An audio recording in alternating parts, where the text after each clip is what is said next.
সকাল সকাল হাজবেন্ড চলে গেল বাজার করতে। আজকে বাজার কি কি কিনে আনলো, কত টাকার বাজার হলো এবং সংসারের জন্য কি কি প্রয়োজন জিনিস নেওয়া হলো, সবকিছু থাকছে এই ভিডিওটা। সংসারে প্রতিদিন ব্যস্ততা, বাজার করা, রান্না করা, পরিবারের ছোট ছোট মুহূর্ত নিয়ে থাকছে আমার আজকের পুরো ব্লগটা। আসসালামু আলাইকুম, সবাই কেমন আছেন? যে যেখান থেকে দেখছেন আশা করি সবাই ভালো আছেন এবং সুস্থ আছেন। আর আমার ভিডিওটা যদি আপনাদের কাছে ভালো লাগে তাহলে প্রথমে আপনাদের কাছ থেকে একটা লাইক, একটা কমেন্ট আর একটা সাবস্ক্রাইব চেয়ে নিচ্ছি।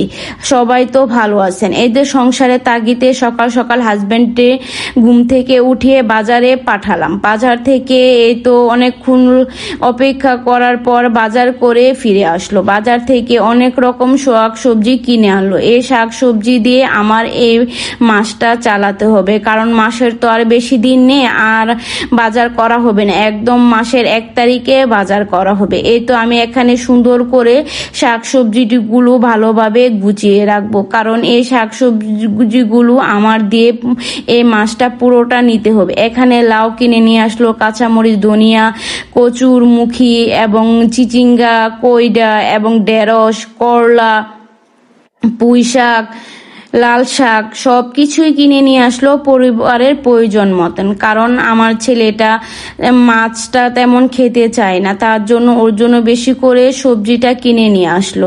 এই তো সবজিগুলো আমি সুন্দরভাবে গুছিয়ে রাখবো এবং আপনাদের সাথে আজকে পুরো দিনের বাজার কি কি করলো এবং তা নিয়ে পুরো দিনের ব্লগটা আমি সুন্দরভাবে আজকে আপনাদের সাথে শেয়ার করব। এখানে একটা জামপুরাও কিনে নিয়ে আসলো। এই জামপুরাটার দাম নিয়েছে 50 টাকা, এই লাউটার দাম নিয়েছে 80 টাকা। এত সবজির দাম যে কি বলবো, মধ্যবিত্ত যারা আছে তারা না কিছু বলতে পারবে না কিছু করতে পারবে। এই তো এখানে চলে আসলাম ইলিশ মাছ। ইলিশ মাছ বলে আমাদের জাতীয় মাছ, কিন্তু এই মাছ তো গরিব আর মধ্যবিত্তরা তো খেতেই পারে না। যাদের টাকা আছে তারাই শুধু এই ইলিশ মাছগুলো খেতে পারে। এই যে এখানে আমি পুঁই শাকগুলো দেখছি, কারণ এটা ছিল আমার আরেকটা ভিডিও ব্লগ। কারণ সকাল সকাল তো হাজবেন্ডকে পাঠালামই, আমার ছেলের স্কুলের পাশে এই বউ বাজারটা বসে। কারণ আমরা যারা শহরে থাকি তাদের বউ বাজারটা একদম অলিগলিতেই কিন্তু ছোট ছোট করে মেয়েদের বাজার বসে, কিন্তু এই মেয়েদের বাজারে শুধু মেয়েরা বাজার করে না, এখানে ছেলে মেয়ে সবাই বাজার করতে আসে। কিন্তু এই বাজারের মধ্যে সবজিগুলো খুবই তরতাজা পাওয়া যায়। এই যে এখানে দেখুন অনেক আপুরা সবজি তার প্রয়োজন অনুযায়ী কেনাকাটা করছে। এই যে এখানে আমি এসে এই পোশাকটার দাম জিজ্ঞাসা করলাম। এই পোশাকটার দাম নাকি 50 টাকা। বলেন, যে পোশাক 20 টাকা করে কিনে খেয়েছি, এই পোশাক নাকি এখন দাম হয়েছে 50 টাকা। এই যে এখন আমি আপনাদেরকে পুরো বাজারটা ঘুরিয়ে দেখাচ্ছি। এই তো ছোটখাটো বাজারে, বড় বাজার না। এই তো এখানে কলমি শাক উঠেছে, পুঁই শাক, এরপর পাট শাক, দাঁড়া, ভেন্ডি। এখান থেকে শুধু আমি পুঁই শাকটা কিনে নেব, কারণ পুঁই শাকটা আমার খুবই পছন্দ এবং আমার ছেলেও পুঁই শাকটা খেতে খুবই পছন্দ। তার জন্য এখান থেকে 50 টাকা দিয়ে পুঁই শাকটা কিনে নিলাম। বলেন, এত দাম শাক সবজি কিভাবে কি করব? আমরা যারা মধ্যবিত্ত আছি তাদের জন্য একটু কষ্টকর হয়ে যায়, না কিছু বলতে পারে না কিছু সহ্য করতে পারে, তারপরও পরিবারের তাগিদে কিনতেই হয়। কি করব, পেট যখন আসে তাহলে খেতেই হবে, না খেয়ে তো আর থাকা যাবে না। এখানে আমি পাট শাকগুলো দেখছি, কারণ এ ভাইয়ার কাছে শাকগুলো খুবই তরতাজা ছিল। এই যে এখানে আমি সুন্দর করে শাকগুলো ভালো দেখে একটা পুঁই শাক আমি বেছে নিব। এদের বেছে নিচ্ছি সুন্দরভাবে। এখান থেকে আরো আপুরাও রান্না করছে। এ তো আমি চলে আসলাম বাজার করার পর। এখন তো দুপুরের রান্নাটা করতে হবে। আজকে দুপুরের রান্নাটা আর শাক সবজি রান্না করিনি, আজকে ছেলের আবদারে ছেলের জন্য বিরিয়ানি রান্না করছি।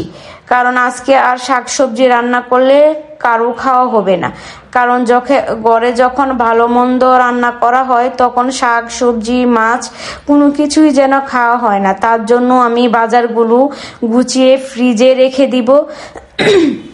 এখানে আমি সুন্দরভাবে বিরিয়ানিটা কষিয়ে রান্না করে নিব। এই তো আমি এখানে গরুর মাংস সুন্দরভাবে কষিয়ে রান্না করছি। আর একটা কথা আপুরা, আমরা যারা ইউটিউবে ফেসবুকে কাজ করি তাদেরকে কিন্তু একেবারে ধৈর্য নিয়ে কাজ করতে হবে, কারণ জার্নিটা যতটা সহজ মনে করেছিলাম, কিন্তু আজ যখন নিজে কাজ করতে আসলাম তখন বুঝলাম যে কোনো কিছুই সহজে পাওয়া যায় না, আর কোনো কিছু এমনিতে ইনকাম করা যায় না। এখানে ধৈর্য, পরিশ্রম এবং সময় সব কিছুই দিতে হবে। এই তো আমি এখানে ক্যামেরা ধরে আছি, আর এখানে আমি সুন্দরভাবে বিরিয়ানিটা সুন্দর করে রান্না করে নিচ্ছি। আমি ছোট ছোট গরুর মাংস দিয়ে, এবং আমরা যেভাবে বিরিয়ানি ঘরোয়া উপকরণ দিয়ে রান্না করা হয় সেইভাবে রান্না করে নিচ্ছি।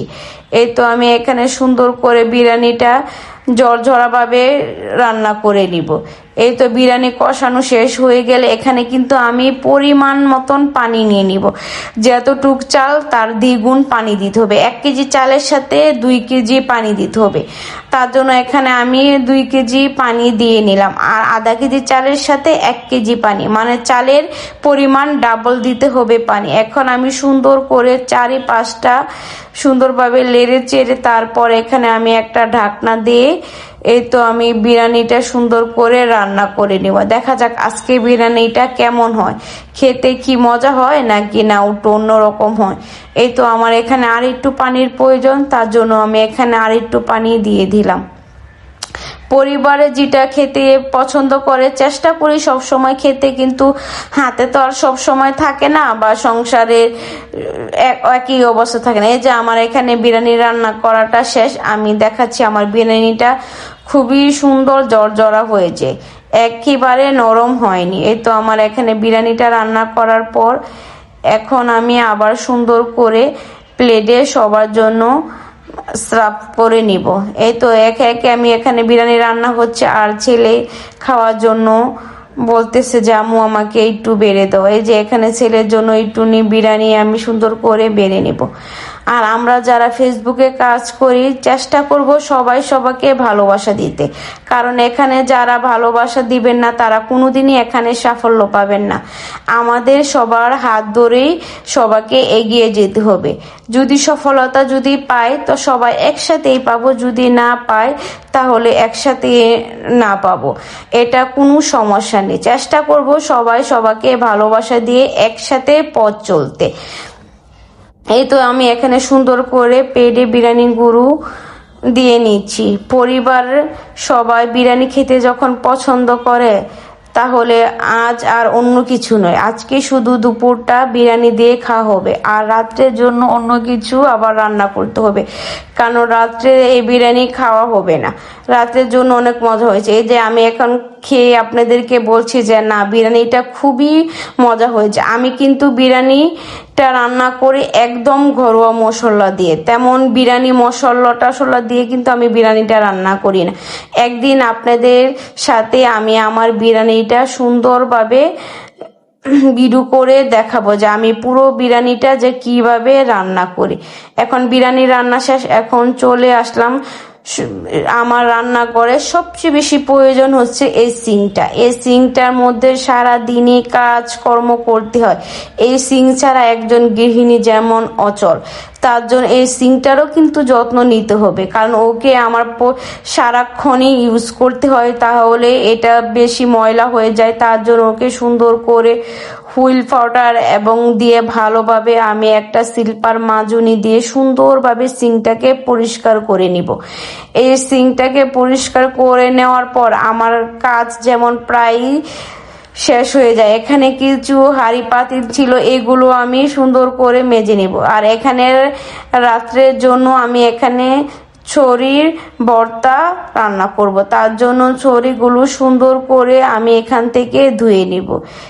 ধুয়ে নেওয়ার পর আমি সুন্দর করে এই ছড়িগুলো ভর্তা রান্না করব। ছড়ির ভর্তা কে কে খেয়েছেন এবং কে কে রেসিপি চান অবশ্যই কিন্তু আমাকে কমেন্ট করে বলতে পারবেন। আমি যদি চান তাহলে আমি নেক্সট ভিডিওতে ছড়ির ভর্তা বানিয়ে দেখাবো, কারণ আমার কাছে ভর্তা ভাত খেতেই ভালো লাগে। মাংসর থেকে কিন্তু ভর্তা ভাত খেতেই কিন্তু বেশি মজা। এইটা আমি না, এটা সবাই বলে, আর আমার পরিবারও সবাই ভর্তা দিয়ে ভাত খেতে খুবই পছন্দ করে। আর এখানে আমি ছড়িগুলো 2-3 বার করে ভালোভাবে পরিষ্কার করে নিব। আশা করি সবাই ভালো থাকবেন এবং সবার জন্য দোয়া এবং ভালোবাসা রইল। এখানেই ভিডিওটা শেষ করলাম। আল্লাহ।